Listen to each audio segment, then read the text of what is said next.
moi c'est Swan.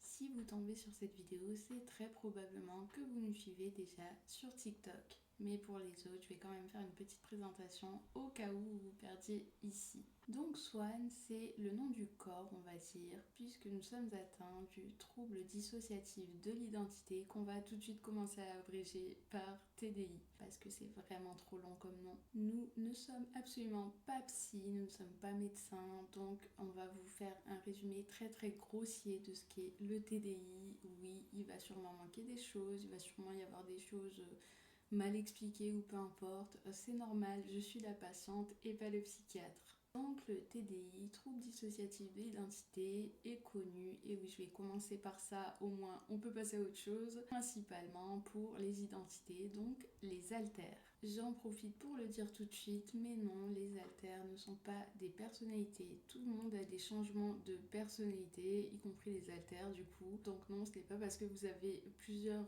personnalités que vous avez un TDI, vraiment pas. Les alters, ce sont des identités et non pas des personnalités. La différence, c'est qu'une personnalité, c'est juste la façon dont vous allez vous comporter. Une identité, c'est qui vous êtes. Votre prénom, votre âge, votre apparence, ce que vous aimez, ce dont vous vous souvenez, etc. etc. Tout ça, c'est ce qui fait votre identité. Dans le cas d'une personne avec un TDI, cette identité, elle ne s'est pas formée. Elle en a formé plusieurs qui sont devenus des alters. Alter identité, c'est vraiment la même chose, mais en tout cas, ce n'est pas personnalité, ça c'est clair. Autre point extrêmement important et qui selon moi devrait être le point de base quand on parle du TDI, pour moi c'est ce qui doit être mentionné en tout premier. Le TDI découle de traumatismes répétés dans l'enfance. Et ce sont tous ces traumatismes en fait qui vont faire que l'identité ne parvient pas à se former de manière unique. Donc non, le TDI ne peut pas apparaître tout à coup à 20, 30, 50 ans. Il y a d'autres troubles qui prennent en compte des alters, des changements d'état, etc. Je vais pas rentrer dedans parce que je ne les connais pas du tout, mais ce n'est pas le TDI. Pourquoi j'estime que c'est extrêmement important de dire que le TDI découle de traumatismes? Bien parce que quand vous niez le fait qu'une personne a un TDI, vous niez surtout le fait qu'elle est extrêmement traumatisée et qu'elle souffre d'un stress post-traumatique. Le TDI, ce n'est pas une mode. C'est un cerveau qui a tenté de survivre à des traumatismes précoces, répétés et souvent au-delà de ce que vous pourriez imaginer. Et je vais en profiter pour soulever un autre point extrêmement important. Non, il n'y a pas une vraie personne et des alters à côté qui parasitent cette vraie personne. Tous les alters sont égaux. C'est-à-dire qu'il n'y a pas d'alter numéro 1, il n'y a pas de tout premier qui est arrivé. C'est une fracture. C'est comme si on avait littéralement cassé notre âme en plusieurs morceaux. Et si vous enlevez un de ces morceaux, il n'y a plus d'âme. Il faut tous les morceaux réunis pour constituer la personne. Et cette personne, chez nous, c'est Swan. Mais attention, le TDI, ce n'est absolument pas que les haltères. C'est d'ailleurs, selon moi en tout cas, la partie la moins handicapante, puisque les haltères, c'est nous. C'est ce qui forme l'être humain devant vous.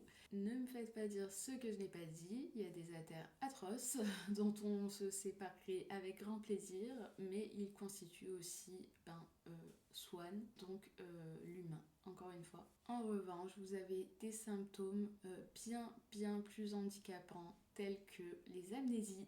Je trouve ça bizarre que le grand public oublie ce symptôme puisque c'est quand même le plus violent, le plus constant. C'est souvent ce qui met la puce à l'oreille des patients atteints de TDI pour se dire ok, il y a quelque chose qui va pas. C'est très très dur à vivre, c'est très handicapant, c'est quotidien. Je sais pas quoi vous dire de plus, c'est un symptôme immense. Et dans ces amnésies, on en a plusieurs types d'ailleurs. Il n'y a pas que un type d'amnésie. Vous allez avoir les blackouts, déjà c'est amnésie totale, vous n'avez aucun souvenir, aucune image, aucun son, rien du tout. Vous avez les amnésies où ça va être juste du flou, les amnésies dues à la dissociation, les amnésies dues au fait que vous n'étiez pas là, c'était un autre alter, donc vous ne vous souvenez pas. Vous avez un tas de types d'amnésie. Et du coup, dans le même genre, vous avez aussi la dissociation, pareil.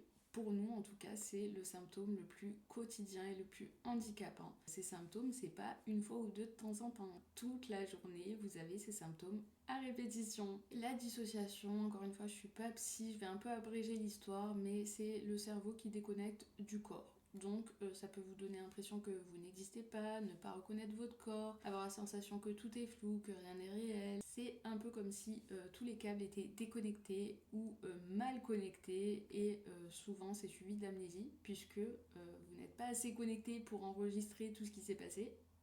C'est top. Mais vous avez vraiment un paquet d'autres symptômes qui, encore une fois, sont vachement oubliés par les personnes qui ne sont pas concernées par le TDI et qui pourtant sont là et sont handicapants et sont quotidiens. Je ne vais pas vous faire la liste complète, mais il y a vraiment de tout, à commencer par le fait que le TDI marche avec le stress post-traumatique, donc vous avez aussi tous les symptômes du stress post-traumatique, c'est top. Et je rajoute aussi que le TDI est un trouble avec beaucoup de comorbidités. Pas de panique, je vous explique ce mot, c'est tout simplement le fait que le trouble ne fonctionne pas seul, ou en tout cas extrêmement rarement. Moi, je ne connais personne qui a un TDI et pas d'autres troubles à côté. Les comorbidités, ça va être tous les autres troubles qui s'accumulent au TDI. Et vous avez ça dans tout type de troubles mentaux. D'ailleurs, je ne vais pas m'avancer sur des troubles que je ne connais pas, mais en tout cas, dans le cas du TDI, vous avez souvent des troubles tels que l'anxiété, la dépression et tout un tas d'autres choses vraiment très dures à gérer.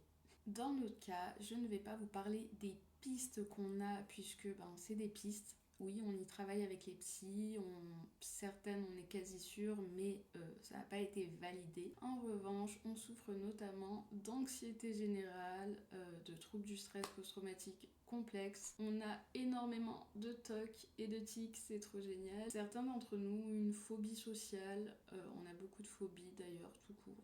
Je sais pas si j'ai oublié un truc, mais du coup, sur les pistes, on va avoir le TDA sans hyperactivité. On a aussi le symptôme de fatigue chronique, mais ça, c'est l'enfer. Je pense qu'on sera pas diag avant nos 50 ans, donc...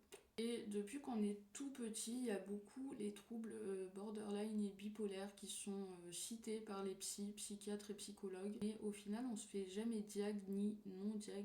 Enfin, je sais pas, ils nous citent toujours ça et puis on n'en sait pas plus. Mais bien évidemment, le fait d'être diag TDI, ça retire quelques symptômes à la bipolarité ou borderline. Et c'est tout le problème pour diag des comorbidités, puisque en fait, il faut faire le tri entre quel symptôme appartient à quel trouble. C'est l'enfer.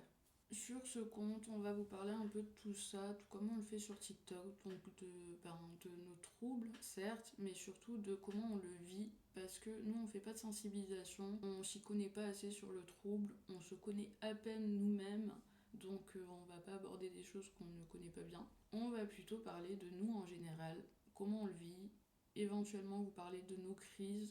Je sais qu'on en poste un peu moins en ce moment parce que on est souvent accusé de putaclic et frère t'es là, t'arrives à filmer une crise, t'as pas envie en plus qu'on t'accuse de mentir, bref c'est pas le sujet. Dans les sujets qu'on voudrait aborder, il y a aussi tout ce qui est lié à l'ASE, donc l'aide sociale à l'enfance, puisqu'on a été placé de nos 4 ans jusqu'à nos 18 ans, autant vous dire qu'on a un peu d'expérience là-dedans. Ça nous aide en fait d'en parler. De parler de ça et aussi de nos troubles finalement, puisque ce sont des choses qu'on n'a pas eu la permission d'aborder pendant 27 ans. Au départ parce qu'on nous mettait la pression pour fermer notre bouche, on était même violentés pour ça, et par la suite, tellement on nous a matrixés en fait, on s'est un peu interdit de dire quoi que ce soit. Ça fait quelques mois, un peu moins d'un an, qu'on se permet de dire la vérité, de dire ce qu'on a vécu, de parler de ce qu'on ressent, de comment on vit les choses. Donc c'est ce qu'on va partager aussi ici. Petit disclaimer pour toutes les personnes qui voudraient qu'on leur prouve quoi que ce soit, ce sera non.